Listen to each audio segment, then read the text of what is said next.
Shalom, shalom, shalom, bandeko na ngai, toza kokoba kaka kati na partage na biso na Jean 4 na lisolo ya mwasi ya Mosamaria totangaki na partage elekaki tobandaki na 1 toza kokoba kaka ti tokomi na ba verset na biso na 16 tozokita tozolobela na ndenge ke biso tokendaka église ntango Yesu Masiya aye ko se révéler epai ya mwasi wana alobi kekende kobenga mobali na ye. Après ayebisi mobali wana alobi ayebisi mwasi wana ke mwasi wana mina aza na ye te alobi olobi ya solo po ata mobali oza na ye na ndako eza ya yo te.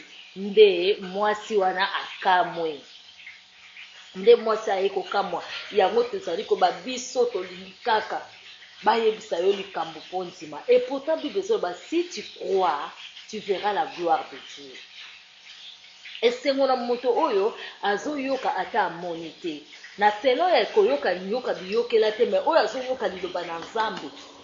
Ata yo omonaki te pasi Yesu akufa, ata yo omonaki moto akomaki Bible oyo te, kasi soki maloba na Bible oyo ezali maloba na bomoi okroire nango okomona la gloire de Dieu.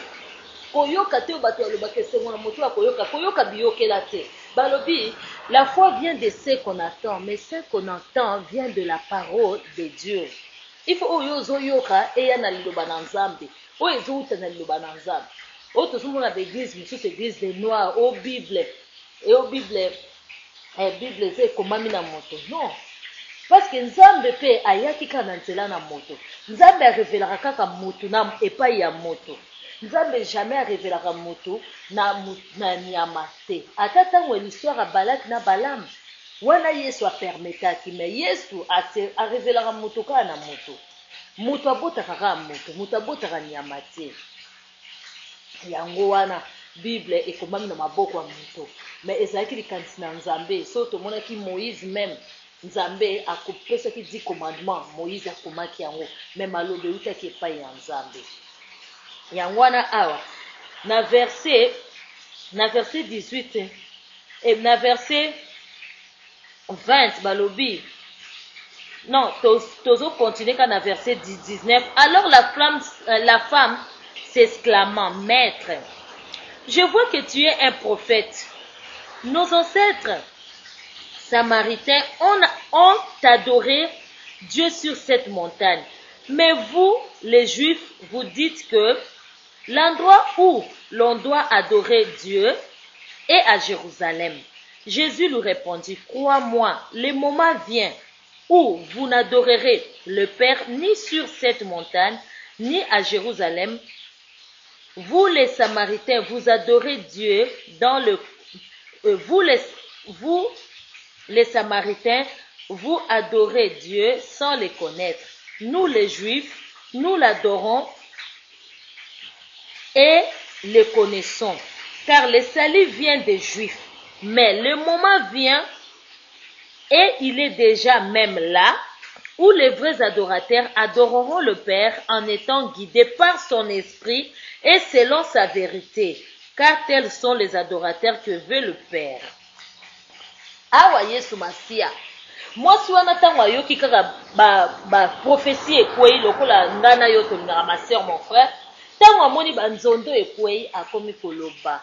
Ngana moni yo lokolo ozali prophète. Langage na ye bandi ko changer. Soki totali bato balandaki partage yo tai koleka. Mwasi wana bandaki nanu yo moyuda nga mo samaritaine. Ngana bino toyoka na rate. Yo sambelaka na église ya pasteur Jean, nga na sambelaka na église ya mama Sophie. Nga na bino toyoka na rate. Mais bozali bana ya tata moko. Bozo toka na libulu moko. Puis o ezalaki puis ya Jacob bandeko na ngai. Bo medite na likambo o Nzambe.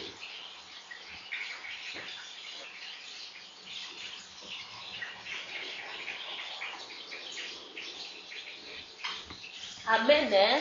Ezalaki na mwa pause na biso muke. Bono nyonso bozo toka na pui moko. Bino nyonso boza kotoka na liziba moko. Bosambelaka Yesu Masiya Nzambe moko. Me yoza abandaki yozali ngana za Mosamaria yozali moyuda tokoki koyoka na te. Ezali ndenge wana. tangu tozoko kitana se Yesu ayeko yebisa ye yonde falaki osenga nga mai mwasi wana akomi pesanga tango ayoki ke obandako ya susu kotoka te soki omeli mai nanga akomi sikoyo kosenga pesanga mai wana tangu Yesu ayeko bimisa prophétie oyo ezali vrai na bomo ya mwasi wana nde mwasi wana ayeko benga Yesu prophète alongoli ye kombo ya Moyuda po alobaki yo ozali Moyuda nga naza Mosamaritaine mais na tango alobeli ye liloba oyo ezali ya bomo ye akomi kobenga ye sikoyo prophète ale mwasi wana akamwe ndini yo yebi makambo na ngai na moni oka lokola ozali prophète biso sikoyo tokosambela wapi mpona biso tosambelaka awa na montagne me bayuda balobi biso tokosambela na Jérusalem me tozoyeba lisusu place tokimela te Yesu alobi na ye mama ngonga yango oyo esi eye mpe esi ekomaki basambeli na solo bakoadore Nzambe na molimo na Yesu na molimo na Nzambe les vrais adorateurs adoreront Dieu en esprit et en vérité.